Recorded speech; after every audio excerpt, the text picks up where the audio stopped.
Good day, hometown hockey heroes. I'm Unsilent, and we're on the air with... No, God! No, God, please, no! No! No! No!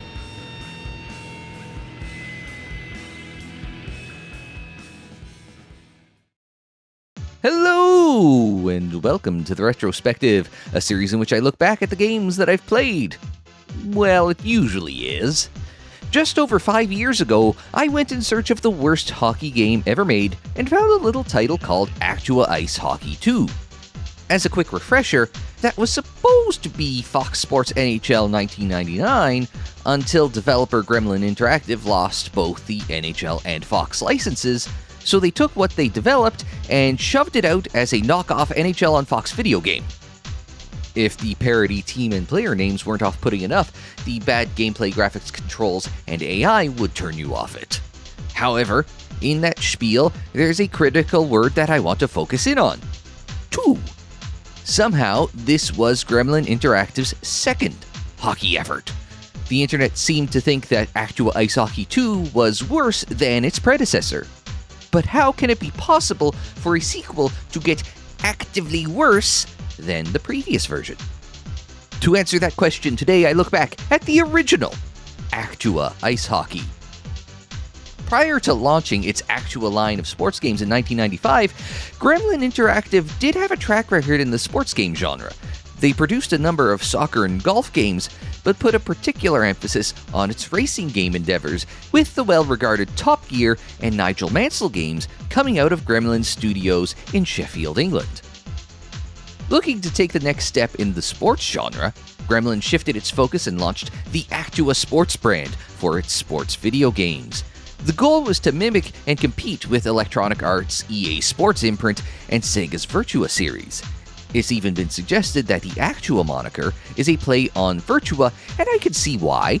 If EA Sports was saying, if it's in the game, it's in the game, and Sega used Virtual as their root word for its sports games, why not market realism by using actual? For the first Actua sports game, that approach actually worked. The first release under this branding was Actua Soccer in 1995. It's widely credited as the first soccer video game to be fully 3D. It received positive reviews, but that also shouldn't be a surprise since Gremlin was playing inside its wheelhouse. Similarly, Actua Golf, released in 1996, was also well received, which is probably thanks to Gremlin having experience making golf games too. However, as Gremlin branched out, the quality of their games seemed to dip. Not content with soccer and golf, they also dipped their toes in tennis, pool, and, yes, hockey. The problem is that what reviews and critic scores have survived the last quarter century plus since those games were released paint a picture of Gremlin not being able to reach their or anyone's standards, really. Gremlin's woes seemed worse on consoles, as those review scores tended to be far worse than their PC releases.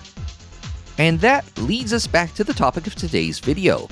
As Gremlin's reach continued to exceed its grasp, they branched out into the world of hockey. Or ice hockey, as you have to specify in England. Looking to expand its Actua series, Gremlin didn't just make any hockey game. They acquired the International Ice Hockey Federation license, which allowed them to produce a hockey game based on the 1998 Nagano Winter Olympics. Typically, hockey isn't included in your standard licensed Olympic tie-in games. 1998 wasn't an ordinary Olympiad, though. This would be the first time that the stars of the National Hockey League would be participating at the Olympics. The NHL would take a break in the middle of its season to allow its players to play in Nagano. In the run-up to 1998, the European nations were represented by players in their local professional leagues, while the Canadian and American teams were comprised of players in juniors, college, and the minor leagues, with the occasional fringe NHLer. Now each nation would be sending their best players for a 2-week all-star tournament for national pride and Olympic gold. This made it the perfect opportunity for a standalone hockey game to mark the occasion, and it was little Gremlin Interactive from Sheffield, England, who would get the opportunity. A company that had never made a hockey game before was now entrusted with making a game to mark a major moment in international hockey, and the people making the game never fully understood how hockey flows. Before I really start tearing into this, Gremlin gets a lot of things right before you get on the ice. With the IIHF license, we get proper jerseys and most of the rosters for the teams in the tournament. Yes, that includes the NHL stars thanks to the NHL Players Association license. They could get it here, but they couldn't get it for Actua 2. The game includes all 14 teams that made the trip to Nagano, including the 6 teams eliminated in the qualifying round. An additional 6 teams, who were eliminated before the Olympics, round out the game to bring Actua to a total of 20 teams to choose from. Of those extra 6 teams, Switzerland and Norway were eliminated in the final pre-qualifier, while Britain, Denmark, the Netherlands, and Poland were eliminated before that in the regional pre-qualifier. Oddly, perennial World Championship contender Latvia and final pre-qualifier entrant Ukraine were both left out of this game, while the Netherlands made the game despite being the only team to score 0 points in their 8 regional qualifier games. But because Actua includes 20 teams, your Olympic tournament experience can take various forms depending on who you select. Playing as Canada drops you right into the thick of the tournament, while taking Switzerland means you have to qualify before you get to the actual event. In other words, playing Olympic tournament mode will recreate each team's actual road to Nagano. There is also the option to set up custom tournaments that allows you to pick all the teams entered into the Olympics. You can either set it up as a custom league, which starts at the round-robin phase, or a custom cup, which takes you straight to the knockout round. If you're a fan of teams other than the upper echelon, this is the quickest and easiest way to get straight into medal competition. Now, the game's menus have a peculiar bug where they don't always work. For example, in the options menu, you can set the length of the periods and the style of overtime, but I don't think that actually works. Either that or the 5-minute period length and full overtime period options are just broken. If it was limited to broken options, I'd say it's bugged options. The problem is that even editing lines didn't make a difference. I tried to move Rob Zaminer off the first line, but he just refuses to leave Lindros's wing. I don't necessarily blame him considering he played for the early Tampa Bay Lightning. And while we're talking about lineups, I don't think anyone told Gremlin about scratches. While a roster has 23 players, only 20 can actually dress for a game. Actua just lets you field the whole team. For non-hockey fans, a normal lineup is 12 forwards, 6 defensemen, and 2 goalies. Actua technically gives you 4 forward lines, but it also gives you 4 defensive pairings, and that 4th pairing shouldn't exist. All it really does is smuggle an extra forward into the lineup who isn't good enough to crack the top 12. Goaltending is its own mess. You can sort of scratch a goalie through the depth chart, but I never found a way to change goalies in-game or even pull one. At no point does the game seem aware that lineup rules exist, it just throws bodies on the ice and calls it realism. Once the game takes to the ice, it actually gets worse. To be fair, there are a couple of things here that work. My favorite thing about the game is that the switch player button is its own dedicated button instead of the common sharing with the pass button. Now, the game will always switch you to the player closest to the puck, even if you're already on that player and he's down on the ice, or if it's the goalie. They did fix that for the next game. As a result of keeping the dedicated switch player button, all checking is on one button. In other games, body checks, stick checks, and even hooks are on separate buttons. Actua lumps all forms of checking onto the one checking button, so you never quite know what your player will do. However, the most awkward thing in the game is skating. You'll notice quite quickly that players are incapable of making tight turns. It's as if hard stops and crossovers don't exist in this universe unless you have the puck. Even planting and pivoting off that foot doesn't happen. So players who don't have the puck and should be free to maneuver will have these really wide turns that will often result in a comical calamity of everyone missing the puck because they can't maneuver precisely enough to pick it up on their stick. If there's one thing in this game that desperately needed more time in playtesting before shipping, it was this.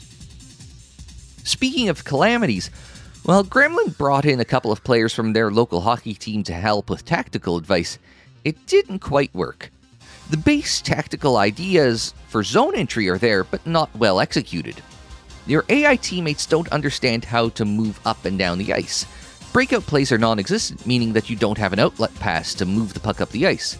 That's exacerbated by the fact that your team will congregate around a puck carrier if you retrieve a puck in the defensive zone like a bunch of 6-year-olds. They only move up and down the ice in their lanes, so no one cuts to the net or finds open space. Meanwhile, the opposition actually does this well. They collapse in the slot on defense, they work to the open space and find high-danger chances on offense. They play like a team. Your boys play like a tabletop rod hockey game. If the computer-controlled players acted the same on both sides of the ledger, it would have gone a long way to helping this game. There are a couple more oddities to the on-ice gameplay. The game doesn't seem to have automated line changes. You have to do this by pressing either L1 or R1. It's not in the in-game instructions or online guides, and the actual manual has been lost to time, so it was trial and error that helped me figure that out. The problem is that you don't have specialty units, so your 5-on-5 lines play everything, including penalty kills, which is accomplished by your center covering for penalized defensemen. And in the most aggravating part of the game, the puck can be stolen from the goalie. The game takes a long time to blow the puck dead when the goalie has it, so the AI opposition will crash the crease, steal the puck, and score easily. And because the goalie can't move while holding the puck, your best option is to throw the puck away and hope you don't give up an easy scoring chance. In playing this game, there are moments when you see Gremlin trying to do advanced work in developing its next hockey game. For example, Actua has a rudimentary fighting minigame included. It's not as robust as what they included in Ice Hockey 2. Instead, there's an awkward do-si-do. I'm not sure if your input actually does anything. Two players stand around, maybe they shove each other or punch each other, then one gently falls to the ice with both getting 2-minute roughing penalties, since actual fighting would be 5 in a game in international hockey. Similarly, the game gives you some options when it comes to rules. However, the IIHF rules aren't the same as I would equate with international rules for the time. For example, the 2-line pass is on by default, when that was a part of the international game that the NHL adopted following the 2004-2005 lockout. The period clock counts down from 20 minutes as opposed to starting at 0 and counting up to 20 minutes. You could turn on NHL rules instead of IIHF rules, but that only seemed to change icings to touch icings. Didn't even include actual fighting under NHL rules. Much like its first 3D sports game in Actua Soccer, Gremlin called up their local sports team to help with motion capture. Some members of the Sheffield Steelers of Britain's Elite Ice Hockey League did motion capture to help with the game. While I may not have loved the skating controls, at least the skating animations were better and more plentiful than in Actua 2, a game that I noted had one skating animation regardless of pace or going forwards or backwards. Where the graphics did seem to fall apart most is on the jerseys. The names and numbers on the back of the sweaters looked digitally added rather than natural. Team Canada has the wrong color numbers, and the names are way too big. Worse than that is the stretched team logos on the front of the jersey. It's like the game took a square image and stretched it vertically to fit the whole front of the sweater. That's not discounting the quality of the player models, which seem far behind the other NHL games that came out for the 97-98 season in terms of looking like people. The audio might be worse than the graphics. For a company with experience putting commentary in their games, Gremlin half-assed it here. British hockey commentator Paul Ferguson was called in to put his real-world experience to Actua's virtual action. However, a script with a few dozen generic lines means that Paul's commentary repeats itself in less than a game. There is a PA announcer that announces goals as scored by a country rather than a player. The voice work is definitely a part of Actua 2 that far exceeds the quality of the Olympic effort. There are also a few oddities in the audio design. The crowd will occasionally blow what should be air horns, but the sound effect is the same as the end-of-period buzzer. Speaking of buzzing noises, hits of any impact or ferocity are accompanied by a weird buzzing sound. There's no real sensation of a bone-crunching collision when the sound doesn't match and every hit sounds the same. Having played both of Gremlin's Actua Ice Hockey games, I can't help but feel that their biggest problem is that they don't really understand the sport. They made well-regarded soccer, golf, and racing games, so it's not like they didn't have talent on staff. It just feels like they either didn't have the same passion for hockey as their other Actua sports games, or they rushed this out the door because they somehow landed the licensing to make an Olympic hockey game. Granted, the sad state of Actua Ice Hockey 2 makes me think there is definitely a knowledge or passion gap when it comes to hockey. If this game came out in 1995 when EA and Sony were first starting into the 3D hockey realm with their games, this would have been a competitive offering. The problem is that everyone had a head start on Gremlin, except Acclaim, which released its first hockey game at the same time as Actua, but was far better received. And to make the whole matter worse for Gremlin, their reach did not extend to North America. With the NHL's hottest markets having all eyes on Nagano, Gremlin didn't have a foothold in Canada or the US, meaning that Actua Ice Hockey didn't make its way over here. Instead, it was limited to the PAL and NTSCJ regions. What should have been a golden opportunity, pun intended, to bring its Actua games to a new market was instead another example of Gremlin's reach exceeding its grasp. Gremlin Interactive wasn't the only company to make a tie-in for the 1998 Olympic Hockey Tournament, though. Midway acquired the Olympic Hockey license and released its own tie-in game called, helpfully, Olympic Hockey 98, released exclusively for the Nintendo 64. However, rather than make a brand new game for the Olympics, Midway released a reskin of their NHL game, Wayne Gretzky's 3D Hockey 98. Not that it wasn't already criticized for being a reskin and roster update of the previous year's Wayne Gretzky's 3D Hockey. But Olympic Hockey 98 had very little effort put into it. Aside from an allegedly larger rink, gameplay remains identical to Wayne Gretzky 98, which was the same as 3D Hockey. Jerseys are simplistic with an appropriate color and the national flag slapped on the chest. The non-NHL players appear to be fictitious, and roster moves remain in the game in the form of defections, in which players moving rosters claim asylum in their destination country. Interestingly enough, Olympic Hockey 98 was the first release of a little independent developer known as Treyarch. That should be the game's claim to fame, but the game's real party piece of trivia is that it's the only game to ever receive a 0 out of 10 from IGN.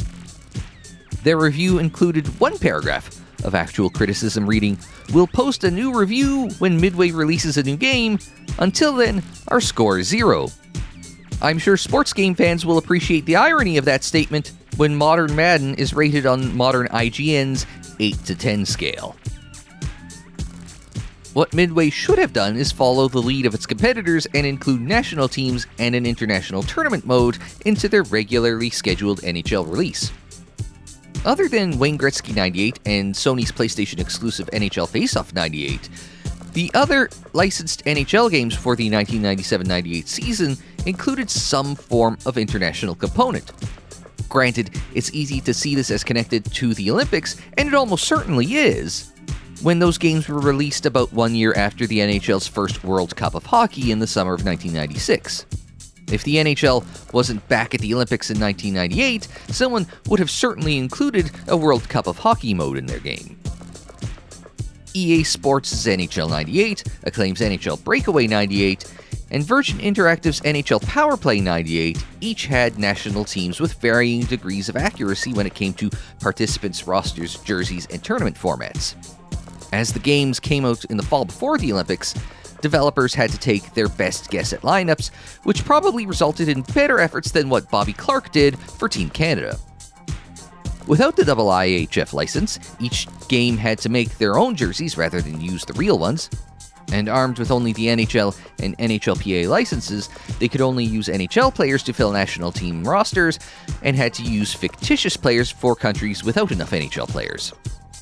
However, if your goal is to play a good hockey game with some sort of international best-on-best action, clearly you can do a lot better than the officially licensed games.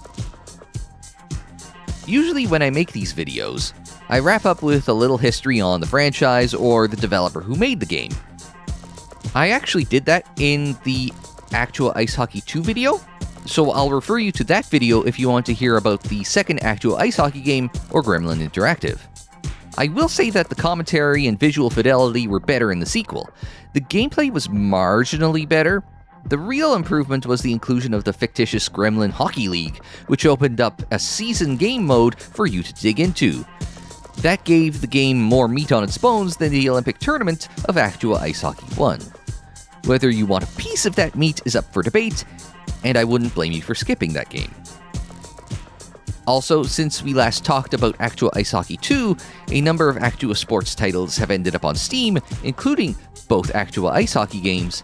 Some people have actually bought those games too. Not sure why. There is a part of me that would like to see how the PC version stands up to the PlayStation versions that I've played, but both those games definitely aren't worth $10 a pop. Also, how can Actua 1 continue to be sold with the IIHF license? That seems unusual to have a license for Olympic branding, authentic team jerseys, and NHL players in perpetuity. Speaking of skippable games, let's talk about Olympic video games in general. Over the years, I've looked at about a half dozen officially licensed Olympic video games on the channel. They're all quick cash-ins with a series of poorly designed or programmed minigames that are supposed to approximate Olympic events. You would have thought that with 2 dedicated standalone Olympic hockey games, one would have hit the mark, but they didn't. In fact, nobody has gone back to make their own standalone Olympic hockey games, even with NHL participation in the Olympics, with the exception of 2018 and 2022. Ice hockey also seems too complicated for it to end up in those grab-bag Winter Olympic video games, but Mario and Sonic at the Winter Olympics in 2010 and 2014 each had a hockey minigame. Sure, there were no national teams or real players, but an attempt was made. Not a good attempt, but an attempt nonetheless. And that will do it for this look back at Actua Ice Hockey and Olympic hockey. Normally, this is where I'd invite you to share your comments about the Actua Ice Hockey series. Just no comments about the 1998 Olympic Ice Hockey Tournament. We Canadians complain about that regularly. That one, and the 2006 Olympics. And probably this year's too. And on your way to the comments, don't forget to hit the like button, subscribe if you're new or looking for more looks back at retro gaming greatness, share on social media, follow on social media. The social media handle is Unsilent On Air, and that is for Twitter, Facebook, Instagram, TikTok, and more. And don't forget, there's plenty more deep dives into the classic and not so classic of video games in the playlists there on the screen, in the description down below, and more videos anytime on the channel page. And until the next time, I'm Unsilent. Thanks very much for joining me. Like, share, subscribe, and we will see you next time.